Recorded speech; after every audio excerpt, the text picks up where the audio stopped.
All right. So, hello. Thank you for joining this evening, and a special thank you to our host, Meaghan Doyle, today.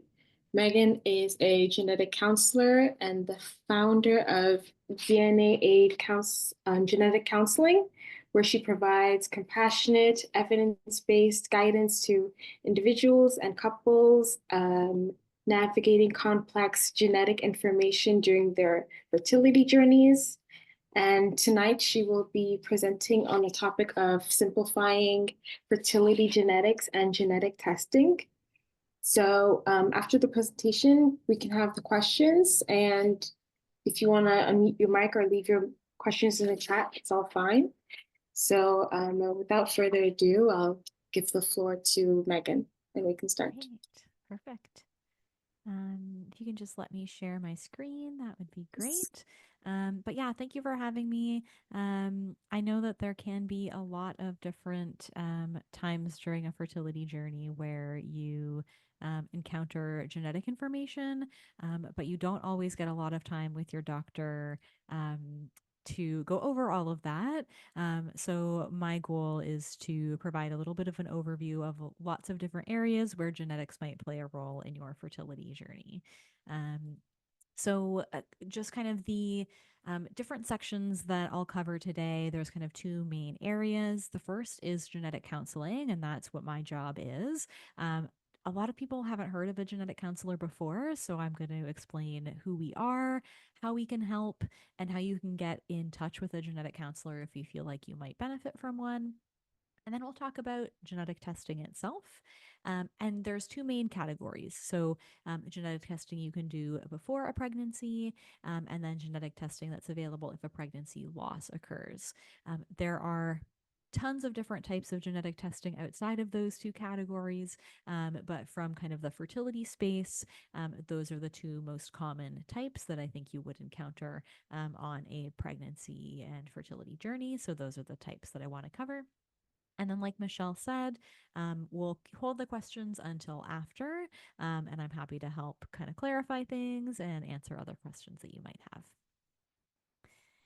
Just to outline some of the language that I'll use today, because there are so many different people that could be on a fertility journey, and I want to keep things as inclusive as possible. You might hear me use the term egg provider or sperm provider to talk about whoever's providing the sperm or the eggs for a pregnancy. And then sometimes I just keep things even more broad than that, and I use the word gamete provider. Gamete means sperm or egg, so it could refer to either person. Um, the term reproductive partners is something that I use a lot. Those are just the two people providing the sperm and eggs to conceive.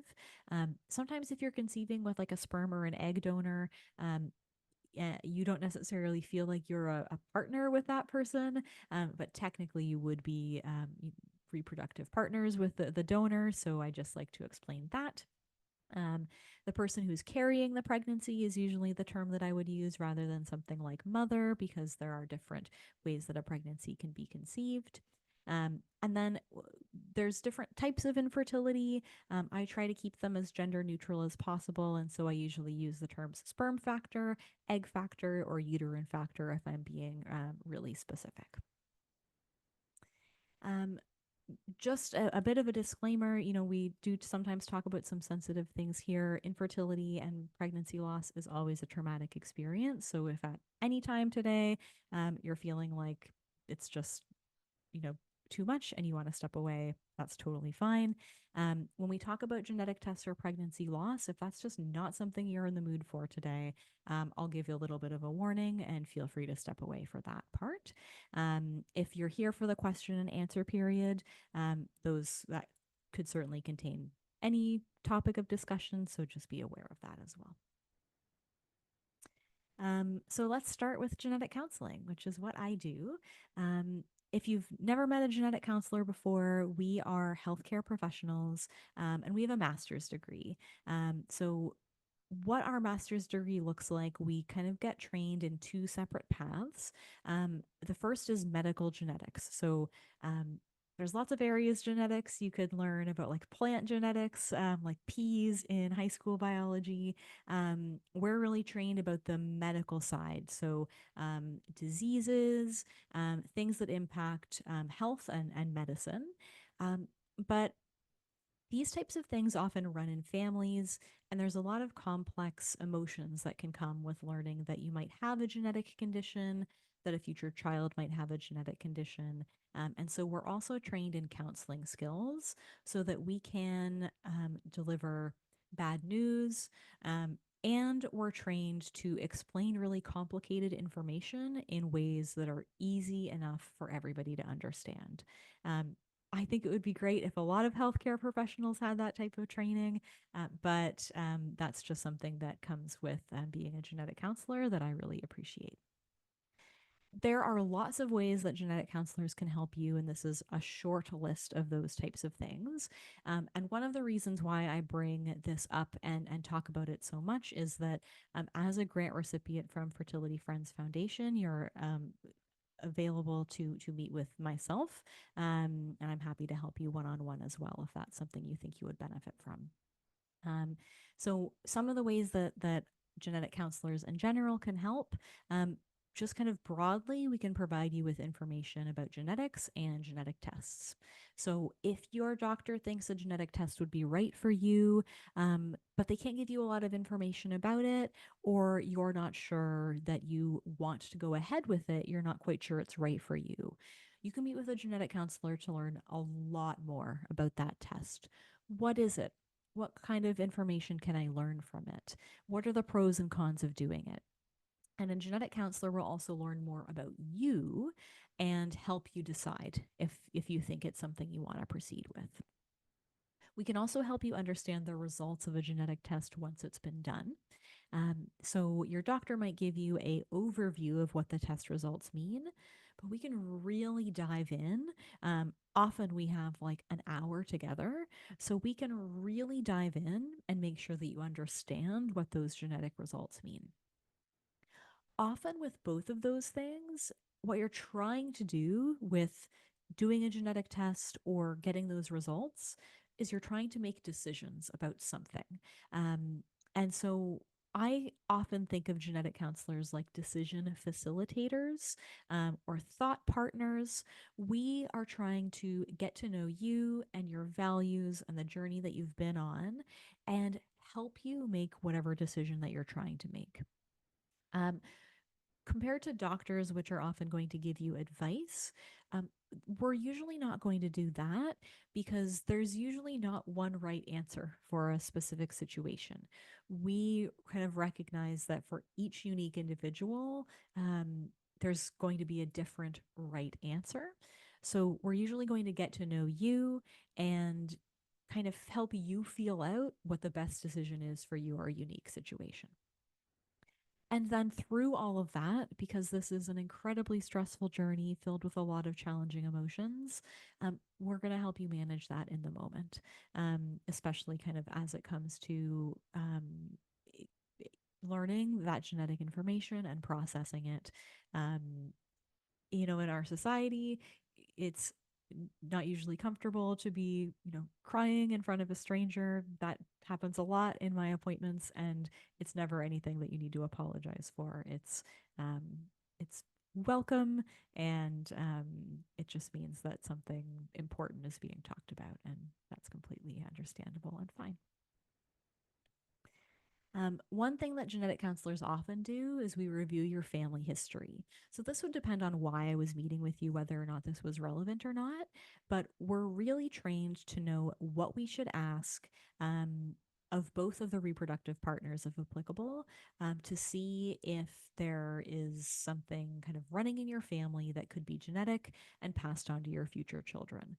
So, there's lots of different reasons why we might ask you questions about your health, your reproductive partner's health, and the health of all of your family members within reason. Um, and why we might do that, there's usually a few different goals. First, it could help us understand the chance that a certain condition might be running in your family, the chance it could be genetic, the chance it could be passed on to your future children. So, if there is something specific in your family and and you've always wondered, what's the chance that this could impact me? What is the chance this could impact my future children? That's exactly what a family history review could help you with.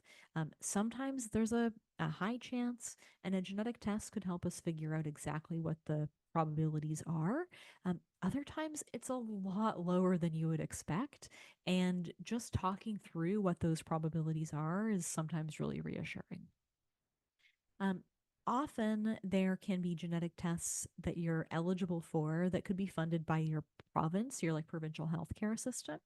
And you would have to meet certain criteria based on your family history to qualify for that funding. So we do kind of use your family history as a tool in a lot of cases to see if you kind of check that box for the province to cover your genetic testing. And then we also just use it as a tool in a lot of other different situations. So it could again tell me, is there a chance that that something you're worried about is concerning? Is it not at all concerning? There's lots of different ways we can use family histories to look for patterns of things. And so anytime where I think it might be helpful, it may be something that I do as part of an appointment. The other thing to keep in mind if you're conceiving with an egg donor or a sperm donor is that a 3 generation family history is a mandatory requirement per Health Canada. So if you're in Canada, you're using an egg donor or a sperm donor, that donor will have had a genetics professional assess their family history for the presence of kind of serious genetic conditions that might vary depending on their ancestry. Um, if you think it might help you to work with a genetic counselor, there's lots of different ways that you can access them. Some fertility clinics have genetic counselors on staff.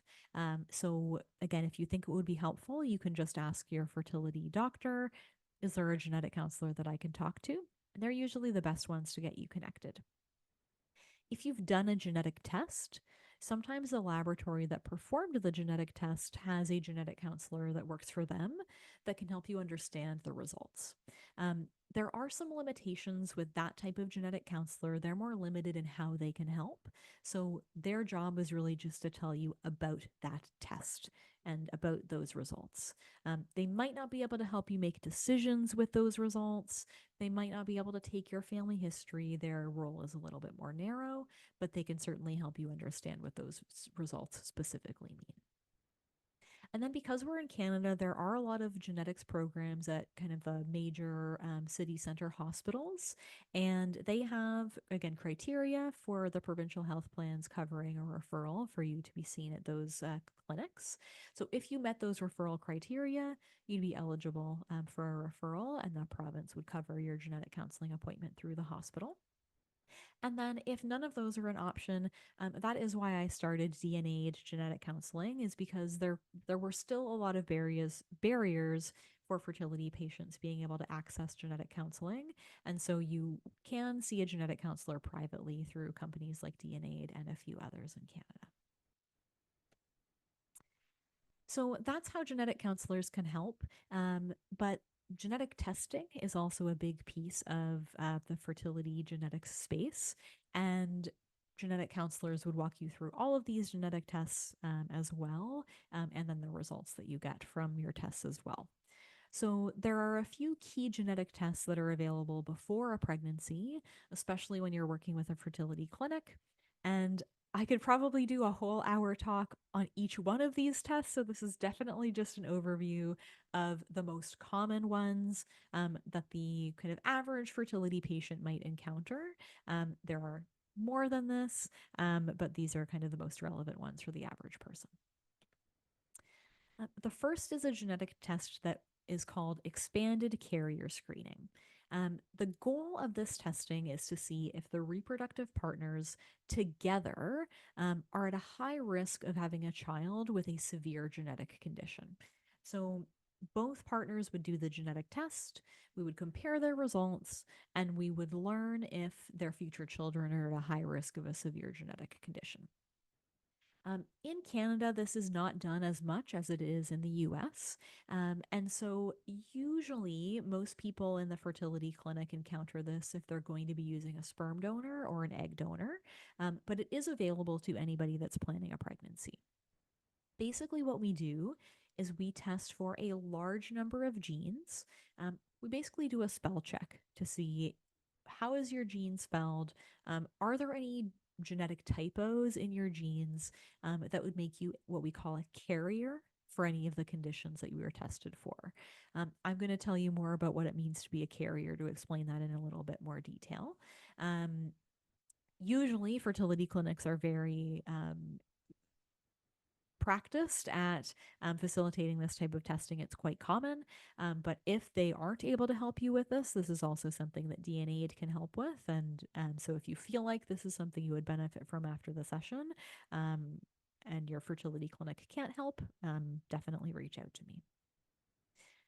This is really going to bring you back to high school biology if that's something that you studied. But really, what we're looking for on carrier screening is to see if you're a carrier for what we call an autosomal recessive genetic condition. How this works is we all have two copies of most of our genes, and that's what's indicated with these yellow lines here. Each yellow line is a copy of a gene. But when a condition is recessive, um, we are able to have one copy of a gene that doesn't work, indicated by the X. And as long as one copy is working, indicated by the check mark, we are still healthy. We just need one of the two genes to work, and we are fine. We are healthy. We're living our lives in a healthy way. We would be considered a carrier for this condition because we are carrying in our bodies one gene that isn't working. Um, we don't know it unless we do a genetic test. The challenge comes in if both the egg provider and the sperm provider are carriers for the same genetic condition. Because when they go on to have a child together, they're going to pass on one of their two genes each. And so it's a 50-50 chance which one they each pass on. But if they both pass on the gene that doesn't work, then the embryo or the child is going to have no copies of the gene that works. And that's when the child is going to have the genetic disease that they're carrying. Um, so, what carrier screening does is it's a screen for healthy people to see if they're carrying these things that are kind of hiding in their bodies. Because if their genetic results match, we know that their future children have a 1 in 4 chance or a 25% chance of having the genetic disease that they're a carrier for. Um, and the reason that this is desired by some people is because they wouldn't have any way of knowing that they were carriers for this or that their future children were at risk without having done the genetic testing. Um, we usually don't see these diseases in your families beforehand um, because you had a copy of your gene that worked. You were healthy, everyone else in your family was healthy because they had one working gene. It's all about you and your reproductive partner. A little bit by random chance, do you happen to match for the same thing? So carrier screening can tell you that information. Um, if you match, you have that information. There are things that you can do to prevent a future child from having the condition if that's what you chose to do. The other type of condition that it's screening for we call X-linked recessive. And these are conditions that just the egg provider is at risk of. Um, these are genes that are located on our X chromosomes. And the egg provider has two X chromosomes. Those are the yellow lines again. But the sperm provider has one X chromosome and one Y chromosome, and that's in blue. So for the sperm provider, the X chromosome is either working or it's not. He's not a carrier. But the egg provider can have one gene not working and one gene that is, be a carrier and still be healthy and not know that there's a genetic change there. So when the egg provider goes on to have a child, um, if she has a female child, that's not as big of a concern because they'll have a second X chromosome as a backup. But if she has a male child, and she passes on the gene that doesn't work, the Y chromosome is not acting as a backup. So there's a chance that she has a male with the genetic disease. So for X linked recessive conditions, we just screen the egg provider, and she may learn that there's a genetic condition that she's a carrier of that could impact her future male children. So for expanded carrier screening, everybody is a carrier for something. Um, Even if your results are negative on your testing, if we did a bigger test, we would absolutely find something. Um, but most reproductive partners are not at risk of having a child with one of these conditions tested. Usually, your results don't match. But there is a small subset of people where they will do this testing and they will learn that they're a carrier for the same thing. I mentioned before that this testing is most used when you're choosing an egg or a sperm donor. And this is because the donors usually have had this genetic testing done already. So when you're on the donor website, there's a list of the things that the donor is a carrier for. So sometimes the other gamete provider does this testing on themselves, and then they have their own report and they can compare it to the donor's reports to help them choose which donor they are comfortable selecting. And as I mentioned really briefly, if the two people, if you're conceiving with a partner and your results are high risk, you are at risk of having a child with one of these conditions, you would meet with a genetic counselor. You would learn more about what that condition is. Um, is it serious enough that you are concerned about having a child with it? Maybe there's a treatment available, and so you're not as concerned. But if it's something you want to prevent, there are methods available to prevent it from being passed on, and your genetic counselor would review all of those options with you to see if there was one that felt like a good fit. So that's expanded carrier screening. Next, we'll move on to pre implantation genetic testing for aneuploidy. We shorten this to PGTA. This is embryo genetic testing. So, if you're doing IVF and your doctor talks to you about doing genetic testing on your embryos, this is probably the genetic test that they're talking about. We create embryos in the IVF laboratory. And then what they do is they take somewhere between 5 to 10 cells from the embryo to do the genetic testing. They're taking those cells from the outer part of the embryo, which is the area that would become the placenta if there was a pregnancy. The placenta is the part that connects the baby to the person who's carrying the pregnancy. What PGTA does is it analyzes those cells and it counts the chromosomes to see if it has the right number. Um, Really, the goal with this um, is to help us prioritize embryos for transfer. Which ones have the highest chance of leading to a pregnancy? Which ones are really unlikely to lead to a pregnancy? They're more likely to just not implant, have a negative pregnancy test, or they're more likely to lead to a pregnancy loss, like a miscarriage around 6 to 8 weeks. So that's really the goal of PGTA. It's about trying to determine, are the embryos viable? Can they lead to the birth of a baby at all? In addition to that, it can screen for a very limited number of genetic conditions, including Down syndrome, and other conditions related to the chromosomes that are more common as our eggs get older. So if you hear about a conditions that is more common as eggs get older, PGTA is probably able to detect that, but you can ask your doctor or genetic counselor for more information. PGTA is not flawless, so it is about 97% or greater accuracy, but that does depend on the laboratory that's used, and it depends on the result that you get as well. Um, we've only tested 5 to 10 cells, and your embryo is hundreds of cells big. So, for certain types of results, there's a chance that the cells we tested might not match the genetics of the rest of the embryo. And the chance of that just depends on the exact result type that you got. So your genetic counselor can walk you through all of those nuances in a lot more detail. These are the four main types of PGTA results. And PGTA is probably what I do most in my job is help people understand these types of results. And again, I could talk for a whole hour on just like one of these bullet points here. So just keep in mind that there's a lot more to talk about with these categories. Um, the first type of result is called euploid, which is a normal result. And those are going to be the embryos that have the highest chance of leading to an ongoing pregnancy. And when I say an ongoing pregnancy, I'm usually meaning a pregnancy that is going to continue past the first trimester.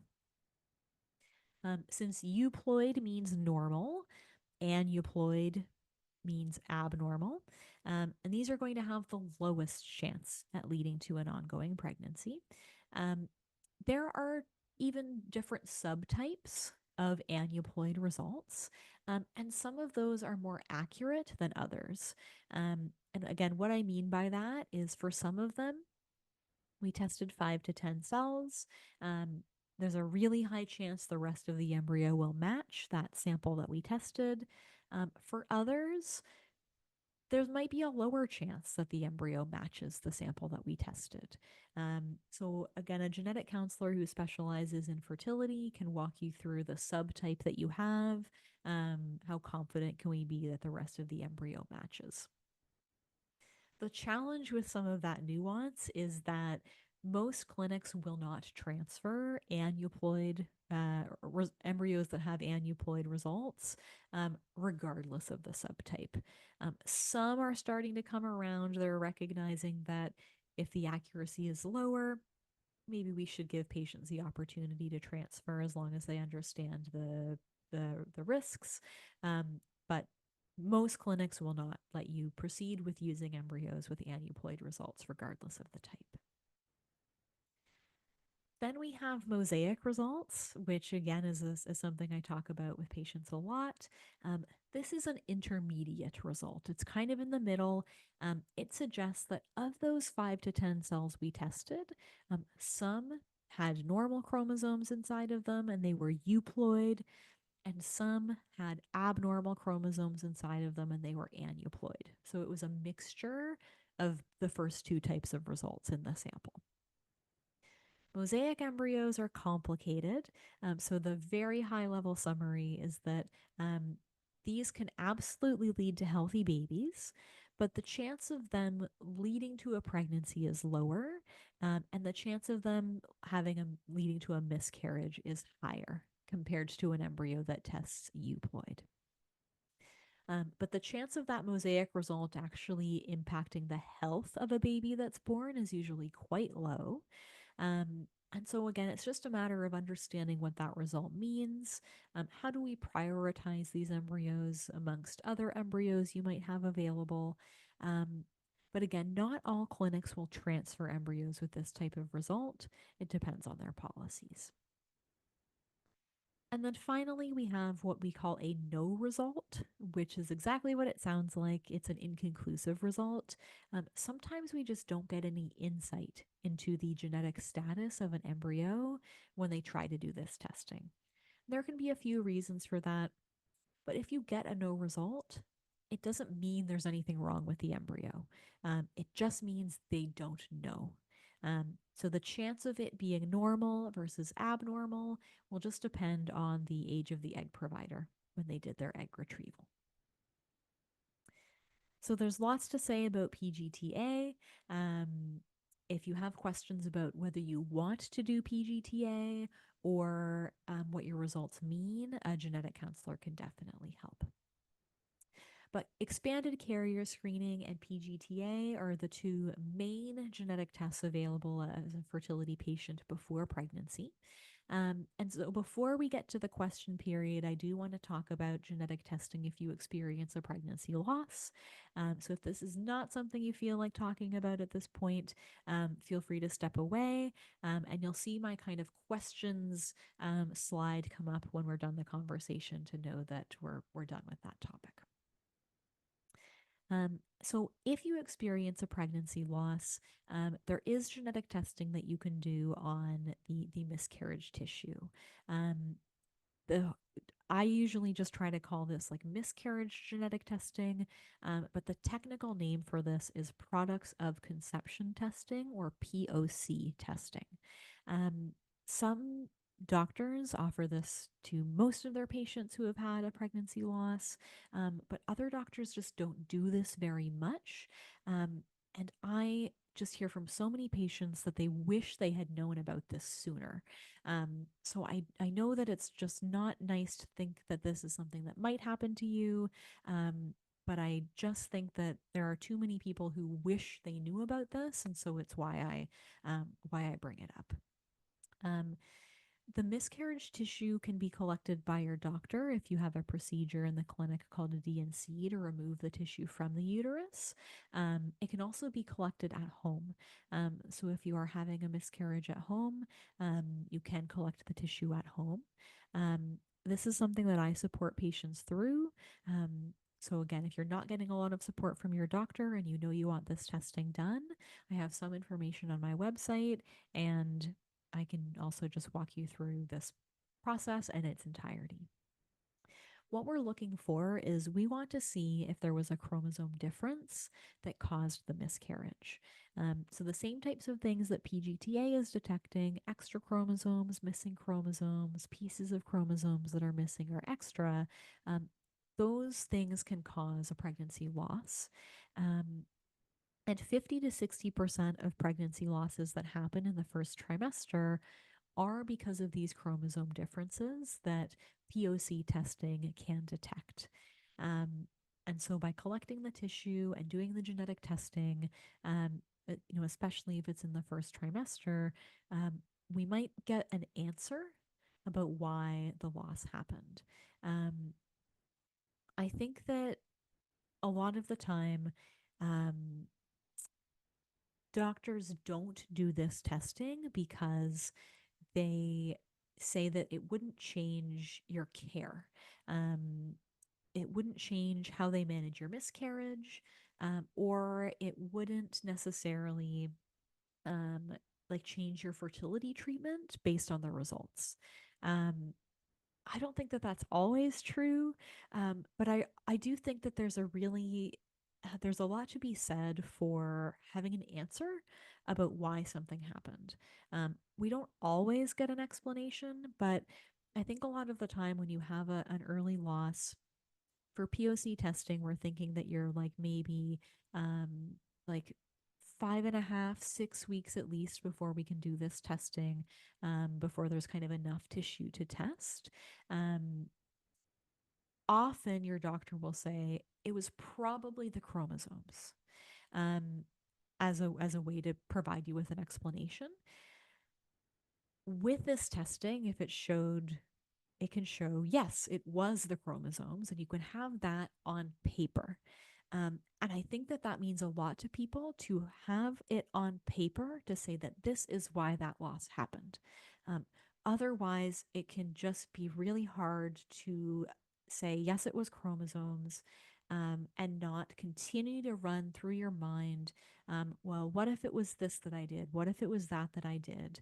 And so I think we can't write off the importance of having an answer. Um, and then I do think that sometimes it does change medical management. Um, if you have losses and we know they're not chromosomal, your doctor might be more likely to look into reasons why you're having miscarriages, rather than just blaming chromosomes. You've got information about that loss. If it wasn't chromosomes, then what is it? And it might push them to look for answers. You can advocate for yourself, to look into what is causing your losses, especially if you've had more than one. So anyway, this is something I'm really passionate about. I really, I don't think enjoy is the right word, but it brings me a lot of meaning to support people through pregnancy loss. And I think that this testing, while it has its flaws, and I'm happy to walk people through those flaws if they're thinking about doing this testing, I don't think we utilize it enough. And I hear a lot that people wish that they knew about it. So that's the little primer about POC testing. So that I hope nobody ever needs it. But if you feel like it's something that might be of value to you in the future, ask your doctor. And then I'm available at DNAid if you feel like you're not getting the support that you need. In terms of just like how to access this, it is covered sometimes by provincial health plans depending on your province, but it is quite hard to access. And I don't think that it is usually covered by private insurance. Again, sometimes fertility clinics offer this, but sometimes not. So just like generally, if you or your partner or your gestational carrier are experiencing a loss and you want this testing done, just first start by talking to your doctor. If you weren't expecting this and you just like want to um, think about doing the testing and you were just kind of unprepared, you can collect the tissue in like a sterile container. So, like a Tupperware, a Ziploc bag until you have the proper supplies, and you can just keep it in the fridge. And then again, contact me. Usually, I try to get back to these types of requests like as soon as I see them, if I'm available to try to help guide you in the right direction. So that is kind of the end of the kind of key genetic tests for anybody on a fertility journey. Um, Again, it's a high level overview. And so if you are a grant recipient, I'm happy to meet with you one on one at one time. So I'll let Michelle take things from here, and then I'm happy to answer any questions. Yeah, so thank you, Megan, for your presentation. Very insightful. I learned a lot of things that I didn't know about. So I hope that it's going to be valuable to everybody that watched it. And wonderful. So